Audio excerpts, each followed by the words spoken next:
বন্ধু, আজ ভাদ্র মাসের এই মঙ্গলবারেই আপনার চারপাশে থাকা মুখোশধারী শত্রুদের দমন করুন আমাদের এই ভিডিওতে দেওয়া মা বগলামুখীর এই শক্তিশালী গায়ত্রী মন্ত্রটি শুধুমাত্র 108 বার নিষ্ঠার সাথে শ্রবণের মধ্যে দিয়ে, আর আপনার সংসারে শান্তি ও সমৃদ্ধি ফিরিয়ে আনুন খুব তাড়াতাড়ি।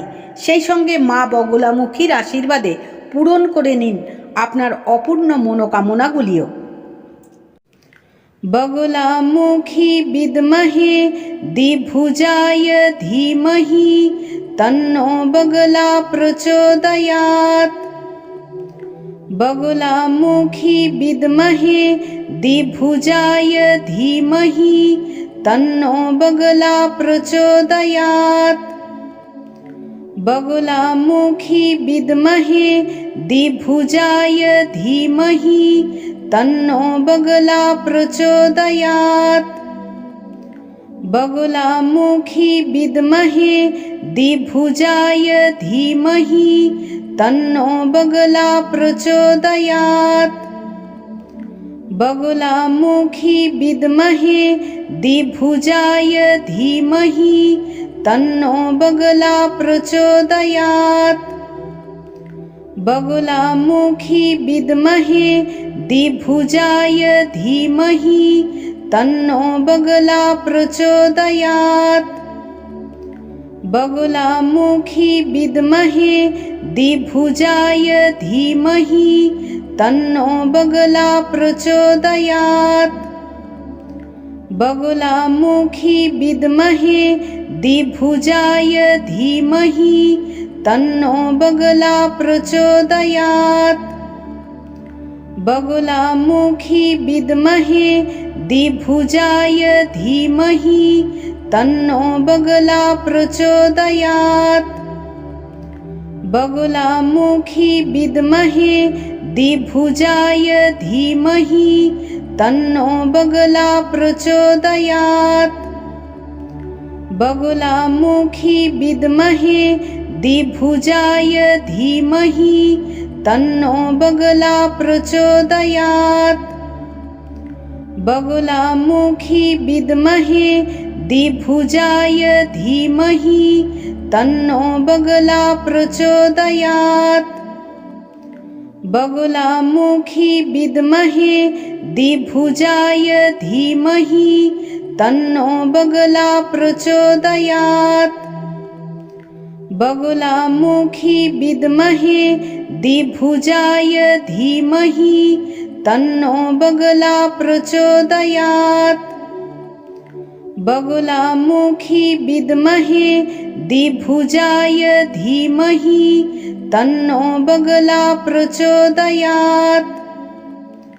बगलामुखी विद्महे द्विभुजाय धीमहि तन्नो बगला प्रचोदयात्। बगलामुखी विद्महे द्विभुजाय धीमहि तन्नो बगला प्रचोदयात्। बगलामुखी विद्महे द्विभुजाय धीमहि तन्नो बगला प्रचोदयात्।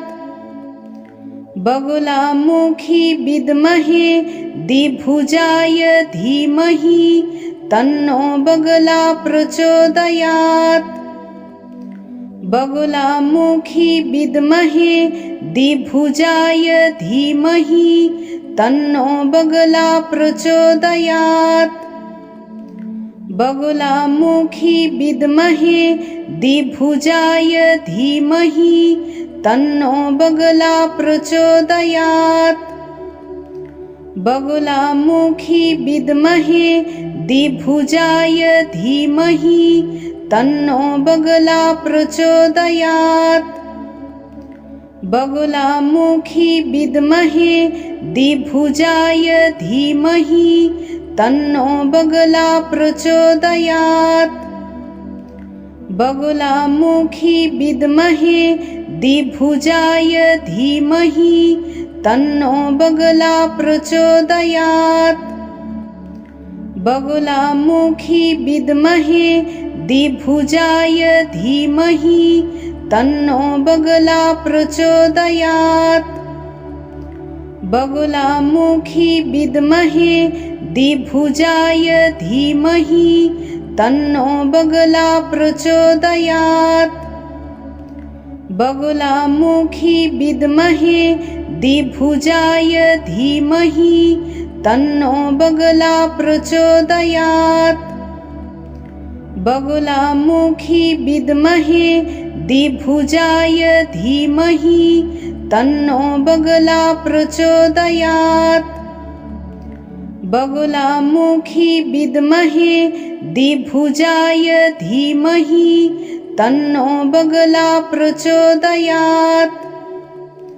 बगुलामुखी विद्महे द्विभुजाय धीमहि तन्नो बगला प्रचोदयात्। बगुलामुखी विद्महे द्विभुजाय धीमहि तन्नो बगला प्रचोदयात्। बगुलामुखी विद्महे द्विभुजाय धीमहि तन्नो बगला प्रचोदयात्। बगुलामुखी विद्महे द्विभुजाय धीमहि तन्नो बगला प्रचोदयात्। बगुलामुखी विद्महे द्विभुजाय धीमहि तन्नो बगला प्रचोदयात्। बगुलामुखी विद्महे द्विभुजाय धीमहि तन्नो बगला प्रचोदयात्। बगुलामुखी विद्महे द्विभुजाय धीमहि तन्नो बगला प्रचोदयात्। बगुलामुखी विद्महे द्विभुजाय धीमहि तन्नो बगला प्रचोदयात्। बगुलामुखी विद्महे द्विभुजाय धीमहि तन्नो बगला प्रचोदयात्। बगुलामुखी विद्महे द्विभुजाय धीमहि तन्नो बगला प्रचोदयात्। बगुलामुखी विद्महे द्विभुजाय धीमहि तन्नो बगला प्रचोदयात्। बगुलामुखी विद्महे द्विभुजाय धीमहि तन्नो बगला प्रचोदयात्। बगुलामुखी विद्महे द्विभुजाय धीमहि तन्नो बगला प्रचोदयात्। बगुलामुखी विद्महे द्विभुजाय धीमहि तन्नो बगला प्रचोदयात्। बगुलामुखी विद्महे द्विभुजाय धीमहि तन्नो बगला प्रचोदयात्। बगुलामुखी विद्महे द्विभुजाय धीमहि तन्नो बगला प्रचोदयात्। बगुलामुखी विद्महे द्विभुजाय धीमहि तन्नो बगला प्रचोदयात्। बगुलामुखी विद्महे द्विभुजाय धीमहि तन्नो बगला प्रचोदयात्। बगुलामुखी विद्महे द्विभुजाय धीमहि तन्नो बगला प्रचोदयात्। बगुलामुखी विद्महे द्विभुजाय धीमहि तन्नो बगला प्रचोदयात्। बगुलामुखी विद्महे द्विभुजाय धीमहि तन्नो बगला प्रचोदयात्। बगुलामुखी विद्महे द्विभुजाय धीमहि तन्नो बगला प्रचोदयात्। बगुलामुखी विद्महे द्विभुजाय धीमहि तन्नो बगला प्रचोदयात्। बगुलामुखी विद्महे द्विभुजाय धीमहि तन्नो बगला प्रचोदयात्। बगुलामुखी विद्महे द्विभुजाय धीमहि तन्नो बगला प्रचोदयात्। बगुलामुखी विद्महे द्विभुजाय धीमहि तन्नो बगला प्रचोदयात्। बगुलामुखी विद्महे द्विभुजाय धीमहि तन्नो बगला प्रचोदयात्। बगुलामुखी विद्महे द्विभुजाय धीमहि तन्नो बगला प्रचोदयात्। बगुलामुखी विद्महे द्विभुजाय धीमहि तन्नो बगला प्रचोदयात्। बगुलामुखी विद्महे द्विभुजाय धीमहि तन्नो बगला प्रचोदयात्। बगुलामुखी विद्महे द्विभुजाय धीमहि तन्नो बगला प्रचोदयात्। बगुलामुखी विद्महे द्विभुजाय धीमहि तन्नो बगला प्रचोदयात्। बगुलामुखी विद्महे द्विभुजाय धीमहि तन्नो बगला प्रचोदयात्। बगुलामुखी विद्महे द्विभुजाय धीमहि तन्नो बगला प्रचोदयात्। बगुलामुखी विद्महे द्विभुजाय धीमहि तन्नो बगला प्रचोदयात्। बगुलामुखी विद्महे द्विभुजाय धीमहि तन्नो बगला प्रचोदयात्। बगुलामुखी विद्महे द्विभुजाय धीमहि तन्नो बगला प्रचोदयात्। बगुलामुखी विद्महे द्विभुजाय धीमहि तन्नो बगला प्रचोदयात्। बगुलामुखी विद्महे द्विभुजाय धीमहि तन्नो बगला प्रचोदयात्। बगुलामुखी विद्महे द्विभुजाय धीमहि तन्नो बगला प्रचोदयात्। बगुलामुखी विद्महे द्विभुजाय धीमहि तन्नो बगला प्रचोदयात्। बगुलामुखी विद्महे द्विभुजाय धीमहि तन्नो बगला प्रचोदयात्। बगुलामुखी विद्महे द्विभुजाय धीमहि तन्नो बगला प्रचोदयात्। बगुलामुखी विद्महे द्विभुजाय धीमहि तन्नो बगला प्रचोदयात्। बगुलामुखी विद्महे द्विभुजाय धीमहि तन्नो बगला प्रचोदयात्। बगुलामुखी विद्महे द्विभुजाय धीमहि तन्नो बगला प्रचोदयात्। बगुलामुखी विद्महे द्विभुजाय धीमहि तन्नो बगला प्रचोदयात्। बगुलामुखी विद्महे द्विभुजाय धीमहि तन्नो बगला प्रचोदयात्। बगुलामुखी विद्महे द्विभुजाय धीमहि तन्नो बगला प्रचोदयात्। बगुलामुखी विद्महे द्विभुजाय धीमहि तन्नो बगला प्रचोदयात्। बगुलामुखी विद्महे द्विभुजाय धीमहि तन्नो बगला प्रचोदयात्। बगुलामुखी विद्महे द्विभुजाय धीमहि तन्नो बगला प्रचोदयात्। बगुलामुखी विद्महे द्विभुजाय धीमहि तन्नो बगला प्रचोदयात्। बगुलामुखी विद्महे द्विभुजाय धीमहि तन्नो बगला प्रचोदयात्।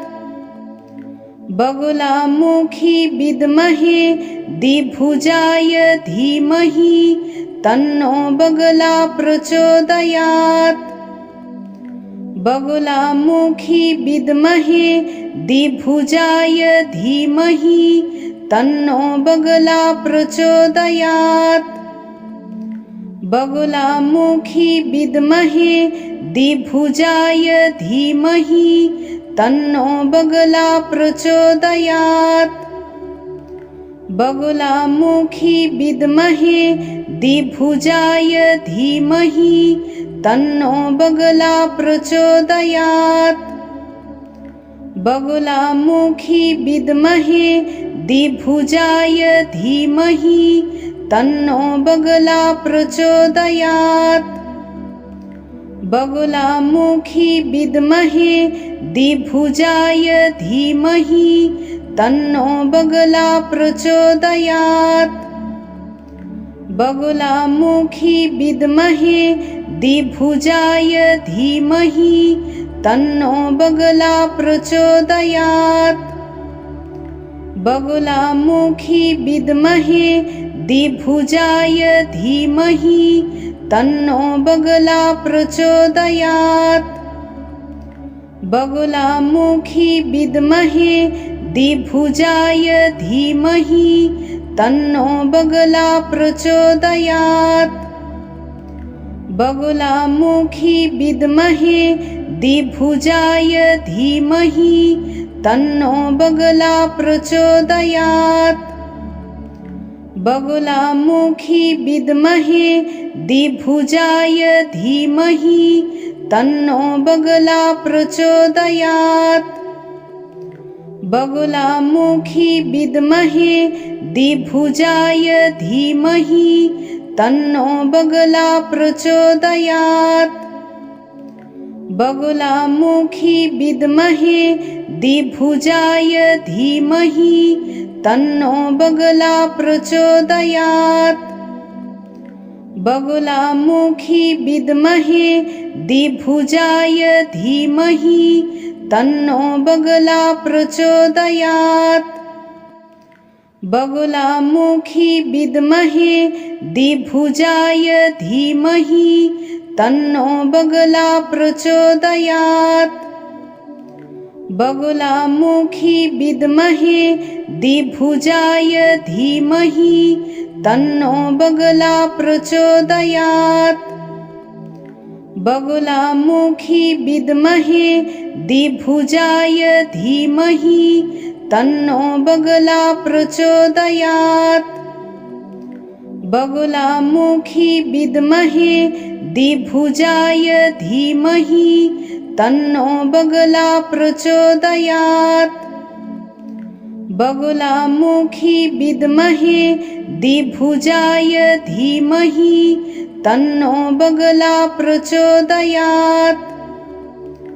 बगुलामुखी विद्महे द्विभुजाय धीमहि तन्नो बगला प्रचोदयात्।